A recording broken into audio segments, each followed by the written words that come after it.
Alright, so today we're gonna be making vodka sauce pasta. You're gonna need a tomato sauce. Campari tomatoes are my favorite to use. Some basil, pasta of your choice. I'm doing Bruno rigatoni today. And then spices, you're gonna need some black pepper, salt. I like adding crushed red pepper flakes, measuring cups, heavy whipping cream, tomato paste, olive oil, your spatula, and a pan. Alright, so okay, so first thing we're gonna do is turn on our power burner. I have it set to around medium low heat. And once you get that turned on, we're gonna start cutting up the tomatoes. So you take your tomatoes off the vine. Okay, so your first step is gonna be to toast some black peppercorns. You're gonna take about, alright, so the first thing we're gonna do is toast up some black pepper.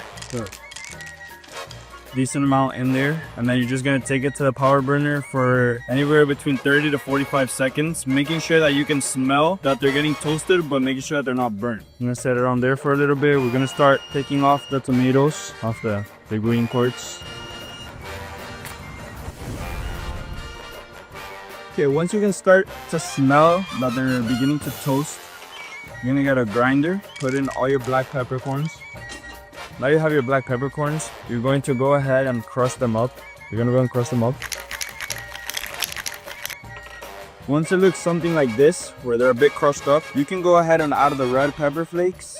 My God, it's closed. Okay, once your black peppercorn flakes look like this, where they're a bit crushed up, you can go ahead and add some crushed red pepper directly to it. I like to add just a little touch. You can also go ahead and add the salt. Give it a little mix. And now we're gonna save these seasonings for later. Once you're done with the seasonings, you're gonna wanna go ahead and cut up the tomatoes in half. I use the Campari tomatoes. I usually use the whole box, so prep these. Okay, once you have your seasonings prepared, you're gonna go ahead and cut the tomatoes in half.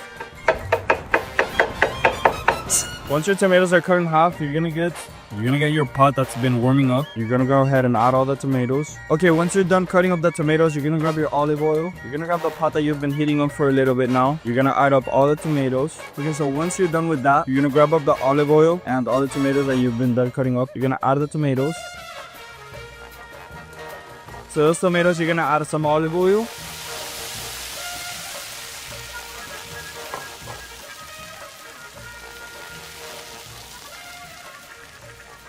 And you're also gonna grab a pinch of the seasonings from earlier, and you're also gonna add some of the seasonings from earlier and add a pinch. You're gonna want to let those tomatoes go for anywhere about 20 to 30 minutes so that they can render down and lose most of their water content. Okay, so once you've added the seasoning to the tomatoes, you're gonna put them back on the heat, medium low, and you're gonna let them go for anywhere to 20 to 30 minutes to make sure that they lose most of their water content and render down. Pro tip, make sure to stir and add the lid so that they can render a bit faster.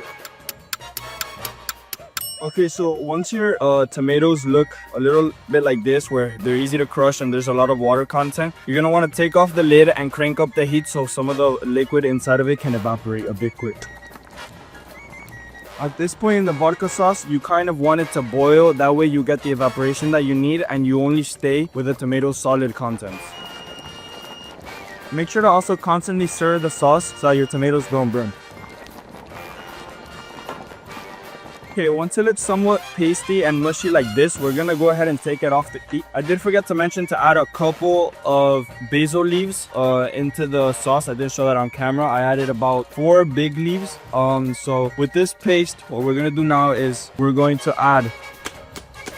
Okay, so now to this paste, what we're going to do is we're going to add 1 cup of tomato sauce. And we're also going to add a touch of tomato paste. Finally, mix that up. So you're gonna mix that up. You're gonna add another extra bit of the seasonings that we prepared earlier. And you're gonna add some more olive oil and some more of the basil leaves.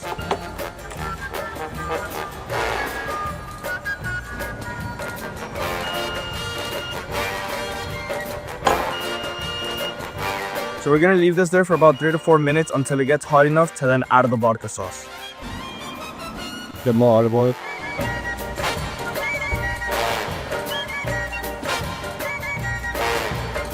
Okay, Okay, it's been 3 minutes. Let's add the vodka. It's gonna be a half cup of your choice of vodka. You're gonna let it go for anywhere from 6 to 10 minutes until you can make sure that the smell of alcohol is completely gone. Okay, it's been 3 minutes. Our sauce in the back is simmering, so we're gonna go ahead and add half a cup of your choice of vodka. You're gonna let it go from anywhere from 6 to 10 minutes until you can make sure that the smell of alcohol is gone from the sauce. After you add the vodka, mix it in and crank up the heat to high to make sure that we can evaporate the contents of the alcohol. Make sure to keep stirring to avoid your sauce from burning. We're gonna wait until the half cup of vodka mostly evaporates, turns back into a pasty, mushy type of texture, and then we're gonna go ahead and add our heavy cream. So once you can tell that the alcohol has evaporated, you're gonna go ahead and add another half cup of the tomato sauce, and you're gonna start integrating. While putting in the heavy cream, it's important to be off the heat. Turn your power burner to the lowest setting possible, and you're gonna mix in a little drop at a time. You can add the whole pint, or you can go until you get the color that you want in your sauce. Okay, here I've added about half of this 1 pint of heavy whipping cream, and I'm gonna go ahead and add another half cup of tomato sauce.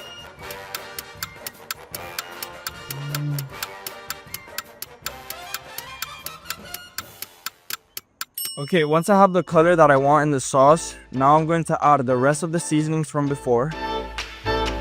Then add a touch more olive oil. And I'm gonna add finally a couple more basil leaves. We're gonna cover it again with the lid and leave it on the lowest heat possible so that we can wait until our pasta is ready. Okay, so once you're done stirring, this should somewhat be your final result. Now you're ready to just put it on a plate and start serving.